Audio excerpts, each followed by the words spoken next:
Hello बच्चों, नमस्कार। कैसे हैं आप सभी। तो आज के इस वीडियो में मैं आप लोग को कक्षा 10 विज्ञान सेट नंबर 6 2024 824 IO का सलूशन मैं आप लोग को सॉल्व कराऊंगा। तो वीडियो के अंत तक बने रहना। इसमें मैं केवल आप लोग को रसायन विज्ञान का पार्ट सॉल्व कराऊंगा, खंड आ बहुविकल्पीय प्रश्न भाग 2। तो चलिए हम लोग समझते हैं क्वेश्चन को। 8वां क्वेश्चन है, प्रोपेनल में क्रियात्मक समूह होता तो CHO, नल लिखा रहेगा तो CHO, ये आप लोग का ऑप्शन सही हो जाएगा। अगला, उदासीन घोल का पीएच मान, उदासीन घोल का पीएच मान जो होता है वो 7 होता है। अगला क्वेश्चन है, निम्नलिखित में कीटोन है, तो प्रोपेनोन में कीटोन है। अगला है, ठंडे जल से हाइड्रोजन गैस बनाने वाला तत्व है ठंडे जल से, तो पोटेशियम है आप लोग का। हर क्वेश्चन लगभग हर बार रिपीट होता है। कार्बोनेट गैस की सीमित वायु में उच्च ताप पर गर्म करके ऑक्साइड प्राप्त करने की क्रिया है भर्जन कहलाती है। अगला क्वेश्चन है, रासायनिक अभिक्रिया CuSO4 plus FeSO4 plus Cu, ये आप लोग का विस्थापन अभिक्रिया कहलाएगी। तो इसमें ऑप्शन नंबर आप लोग का ये सही हो जाएगा, बी वाला सही हो गया, ये विस्थापन अभिक्रिया कहलाएगी। वर्णात्मक प्रश्न खंड बा और भाग 2, प्रश्नोत्तर संख्या 5, निम्नलिखित यौगिक की IUPAC नाम लिखिए। CH ट्रिपल बॉन्ड CH, तो इथाइन, इसका IUPAC नाम इथाइन होगा। और ये आप लोग का CH3COH है, तो इथेनोइक अम्ल होगा। ये कई बार ये लगभग हर साल आप लोग के बोर्ड एग्जाम में आ रहा है, तो बहुत इंपॉर्टेंट है। अगला दिया है, इथेनॉल की 2 रासायनिक अभिक्रियाओं के रासायनिक समीकरण लिखिए। तो ये आप लोग का माल्टोज की क्रिया H2O से कराया गया, तो ये ग्लूकोज बना। और एथिल एल्कोहल क्रिया एस्टिक एसिड से कराया गया, तो आप लोग का क्या बना है, एथिल एसीटेट बना है, CH3COC2H5। अगला क्वेश्चन है, एथिल एल्कोहल की PCl5 से क्रिया करा, तो C2H5Cl POCl3 प्लस HCl, ये बन गया। ये ट्रिक, अगर कहीं PCl5 है तो इसमें POCl3 बनेगा। चलिए अगले क्वेश्चन का सलूशन हम लोग देखते हैं। क्वेश्चन नंबर 6 है। क्वेश्चन कह रहा है, दहन अभिक्रिया को समझाइए तथा इसके 2 उदाहरणों का रासायनिक समीकरण लिखिए। दहन अभिक्रिया, सभी कार्बनिक यौगिक ऑक्सीजन में दहन पर कार्बन डाइऑक्साइड तथा जलवाष्प बनाते हैं। इस प्रक्रिया में ऊष्मा एवं प्रकाश मुक्त होती है। यह अभिक्रिया दहन अभिक्रिया कहलाती है। तो C+O2 CO2 बना, ऊष्मा एवं प्रकाश निकलता है, ये दहन अभिक्रिया है। CH4 + 2O2 CO2 और 2H2O ऊष्मा एवं प्रकाश इनमें निकला, ये भी आप लोग का दहन अभिक्रिया है। तो अगला क्वेश्चन देखते हैं, सक्रियता श्रेणी को समझाइए तथा इसकी एक उपयोग लिखिए।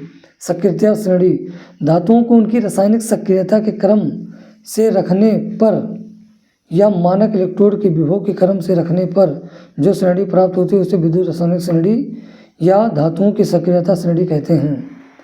सक्रियता श्रेणी का उपयोग, विद्युत रासायनिक श्रेणी की सहायता से विभिन्न धातुओं द्वारा अम्लों में से हाइड्रोजन विस्थापित कर पाने की क्षमता की जानकारी प्राप्त होती है। विद्युत रासायनिक श्रेणी की सहायता से धातुओं की अभिक्रियाशीलता की तुलना की जा सकती है। अगला क्वेश्चन आप लोगों का क्वेश्चन नंबर 7। क्वेश्चन कह रहा है, अम्ल और क्षार से आप क्या समझते हैं। दैनिक जीवन में pH के 2 उपयोग लिखिए। ऐसे पदार्थ जो जलीय विलयन में H+ आयन देते हैं अम्ल कहलाते हैं, जैसे HCl H2SO4, HNO3 और H2CO3 कार्बोनिक अम्ल है ये।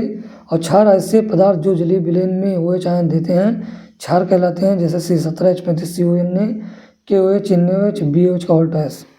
अगला क्वेश्चन है, दैनिक जीवन में pH का उपयोग उसी में है। चलिए हम लोग इसको समझते हैं। pH का उपयोग किसी घोल की अम्लीयता या क्षारीयता को बताने के लिए किया जाता है। मधुमक्खी के काटने पर मेथेनोइक अम्ल स्रावित होता है।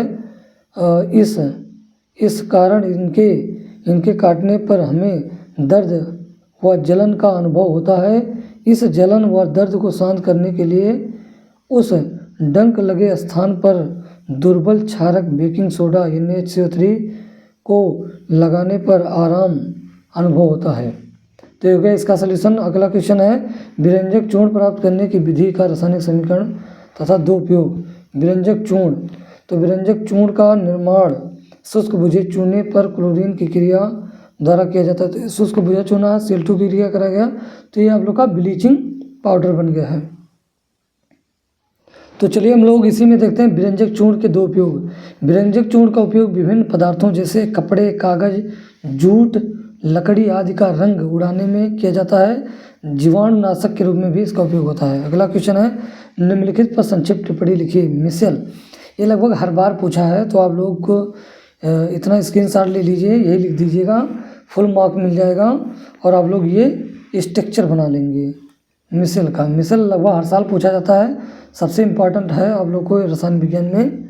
तो स्क्रीनशॉट आशा करता हूँ आप लोग ले लिए होंगे, फिगर भी बना लीजिएगा।